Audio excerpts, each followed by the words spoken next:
Assalamualaikum warahmatullahi wabarakatuh. Sebelumnya saya dan teman-teman saya dari kelompok B06, saya akan memperkenalkan teman-teman saya. Saya sendiri, nama saya Dimas Nugraha. Nama saya Muhammad Alwi Nur Saputra. Sampingin dong. Dan nama saya Muhammad Sofwan Yuandika. Nama saya Satrio Watana Ma'arif. Dan untuk presentasi kali ini akan saya langsung melanjutkan kepada Saudara Yuandika. Dalam pemrosesan sistem informasi yang kami gunakan menggunakan metode air terjun waterfall. Model sequential linear sering disebut model air terjun merupakan paradigma rekayasa perangkat lunak yang paling tua dan paling banyak dipakai. Model ini mengusulkan sebuah pendekatan perkembangan perangkat lunak yang sistematik dan sekuensial. Variasi dari model waterfall dinamakan sebagai model V. Metode air terjun atau waterfall. Inti dari metode waterfall adalah pengerjaan dari suatu sistem dilakukan secara berurutan atau secara linear. Jadi jika salah satu belum dikerjakan, maka tidak akan bisa melakukan pengerjaan langkah 2, 3, dan seterusnya. Secara otomatis, tahapan ketiga akan bisa dilakukan jika tahap ke-1 dan kedua sudah dilakukan.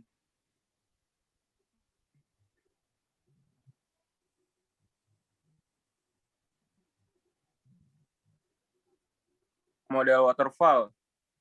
Komunikasi, permulaan proyek, teknik untuk mendapatkan spesifikasi kebutuhan pengguna. Dilanjutkan dengan perencanaan, membuat perkiraan jadwal dan pelacakan. Lalu pemodelan, analisis perancangan, lalu konstruksi, penulisan kode-kode program pengujian, lalu penyerahan ke pelanggan atau pengguna, pengiriman dukungan terhadap pengguna umpan balik.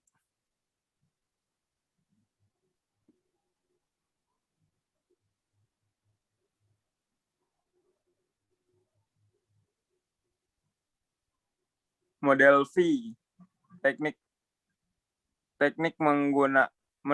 mendapatkan spesifikasi kebutuhan pengguna, perancangan arsitektur sistem,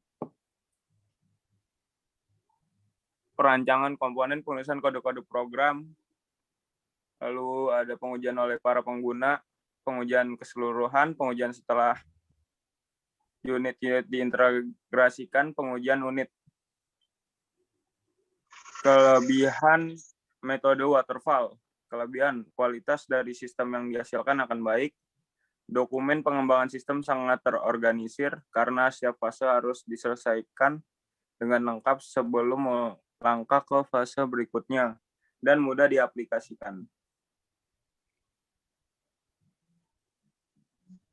Kekurangan metode waterfall, diperlukan manajemen yang baik karena proses pengembangan tidak dapat dilakukan secara berulang sebelum terjadinya suatu produk. Kesalahan kecil akan menjadi masalah besar jika tidak diketahui sejak awal pengembangan. Lalu pengguna sulit menyatakan kebutuhan secara eksplisit sehingga tidak dapat mengakomodasi ketidakpastian pada saat awal pengembangan. Lalu workflow yang kami gunakan, Satrio, lanjutkan. Mana?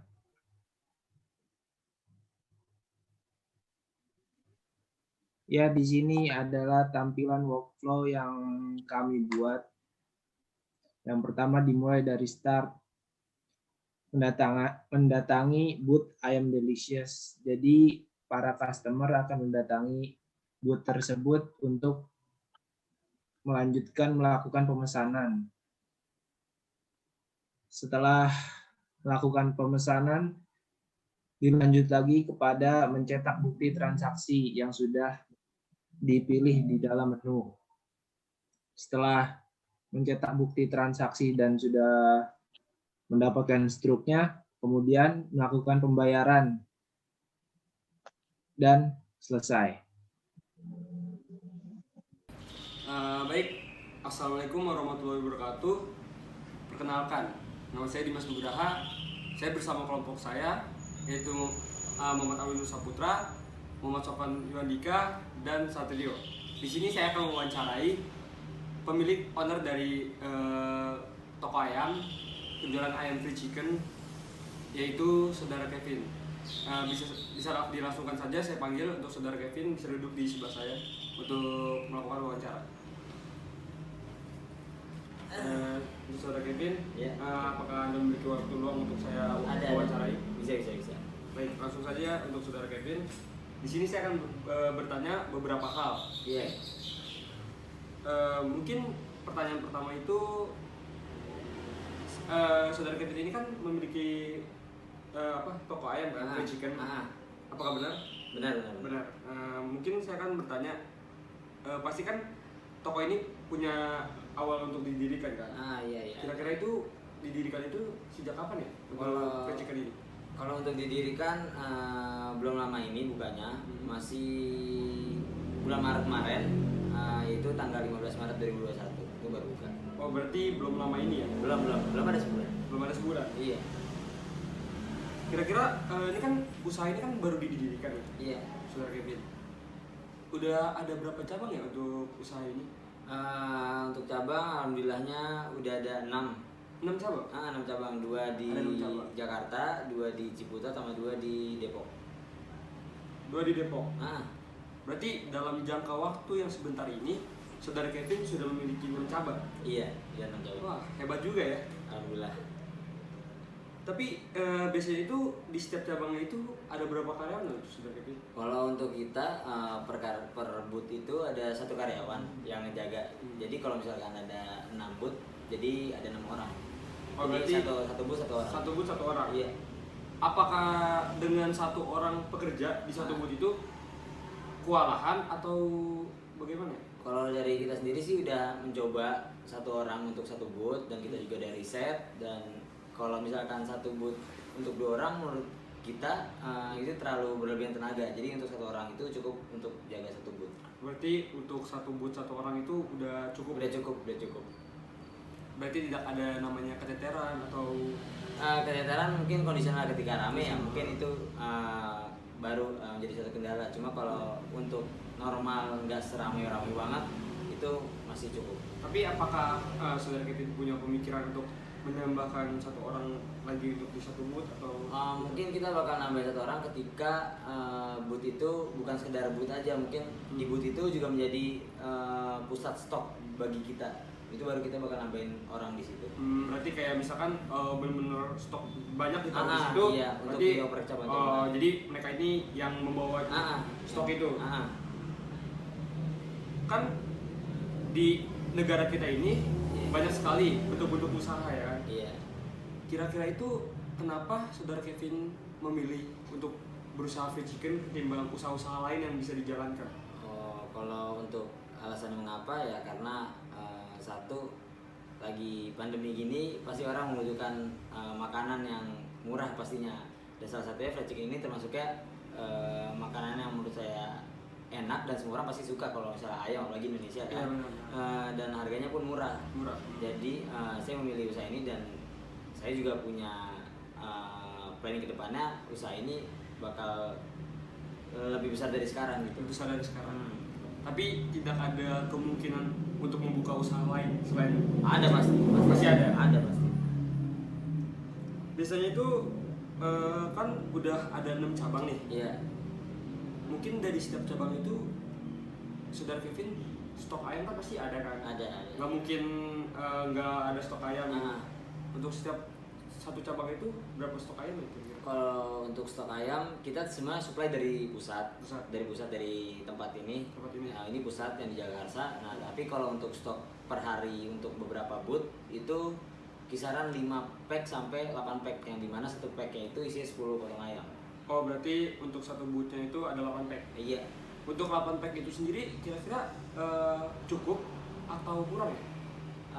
Kadang namanya orang makan pasti kan ada yang ketika ada satu tempat yang emang orangnya lagi pengen makan semua, atau misalkan emang jam makan siang itu pasti kan membludak pesanan. Kalau misalkan itu kadang ada yang kurang, kadang juga ada yang pas. Gitu. Berarti tergantung kondisional dari lapangan itu sendiri. Ya? kan kita ini di Indonesia ini sudah masuk ke industri 4.0 ya. Iya. Perkembangan teknologi itu udah berkembang pesat. Mungkin apakah dari majunya teknologi ini mempengaruhi usaha Kevin? Sangat berpengaruh. Pengaruh. Contohnya seperti apa untuk pengaruh dari teknologi itu? Kalau pengaruh teknologi yang pasti satu dari promosi, yang kedua pasti dari pemesanannya menggunakan teknologi sekarang kan. Iya benar. Gitu. Berarti pengaruh dari teknologi di Indonesia sekarang ini adalah ketika kita ingin menjual dengan sistem online. Iya. Seperti itu. Benar sekali. Mungkin kan bakal ada sistem online nih untuk penjualan dari free chicken ini sendiri. Iya. Apa sih yang bakal dilakuin saudara Kevin ketika nanti bakal dengan sistem penjualan online? Nah, yang pasti kita udah punya IG kan tuh buat promosi juga. IG untuk promosi. Promosi. Kedua kita udah daftar ke ojek online untuk biar pemesanan itu bisa lewat ojek online aplikasi gitu. Oh berarti untuk penjualan ayam itu sendiri di sistem online itu dengan promosi di IG, kemudian penjualan di ojek online. Iya. Untuk penjualan sistem online ini bisa dilakukan dengan cara seperti apa sih untuk sistem penjualan? Kalau sistem penjualan online mungkin yang pertama yang paling gampang karena kita udah pasti rata-rata punya WhatsApp kan. WhatsApp, Kita ya. bisa terima pesanan dari WhatsApp yang udah kita terterain di setiap booth. Itu bisa pesan lewat WA. Kalau misalkan untuk ojek online itu sendiri ya biasa kayak pesan lewat aplikasi seperti makan-makan pada biasanya gitu.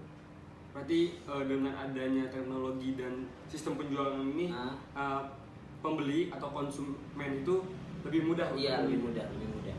Jadi tidak perlu datang ke toko ya. Bisa diantar. Biasanya kan saudara Kevin ini udah berjalan nih untuk usaha fried chicken ini. Iya. Kalau boleh saya tahu nih, biasanya dari sekarang ini udah dapat omset berapa ya kira-kira? Omset ini mau bercanda bohong? Saya sih pengennya beneran. Beneran. Ya, kita gimana ya kalau bercanda? Bercanda apa bohongan sama aja kayaknya. Sama aja, iya. Iya udah. Nah, kalau Mungkin dibenerin aja kali ya. Kalau yang benar dari saya kalkulasi semua booth aja Ya, ya. semua booth.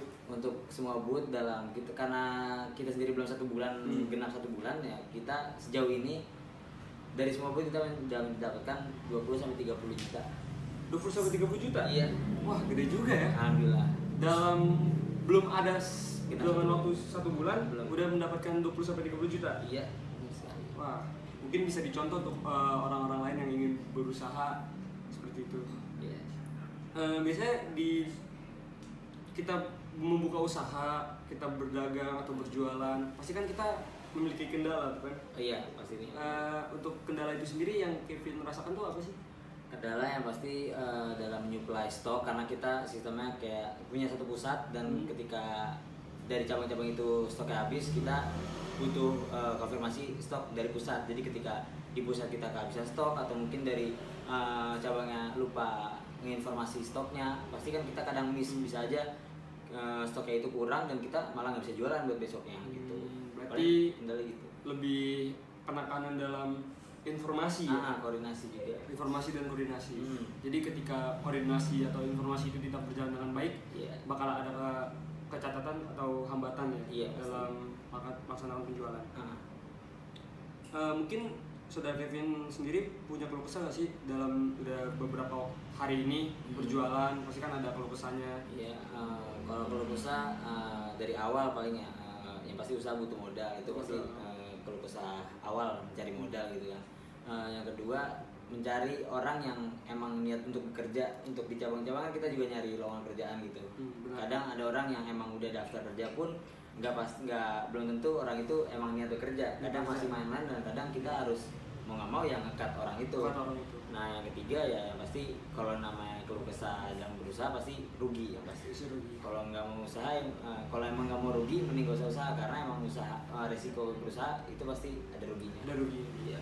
Berarti pada intinya ketika kita ingin membuka usaha, kita harus percaya diri, berani, dan juga kita harus memanfaatkan segala kondisional yang ada. Iya. Apalagi di masa pandemi ini, kita juga harus memanfaatkan teknologi yang ada. Pasti. Dengan adanya teknologi itu akan memudahkan Memudahkan kita berusaha juga. Gitu. Maka dari itu saya sangat berterima kasih untuk saudara Kevin, Iya. pemilik Fried Chicken, sudah mau saya wawancarai. Siap. Untuk kedepannya semoga usaha saudara Kevin semakin maju Amin. dan lancar.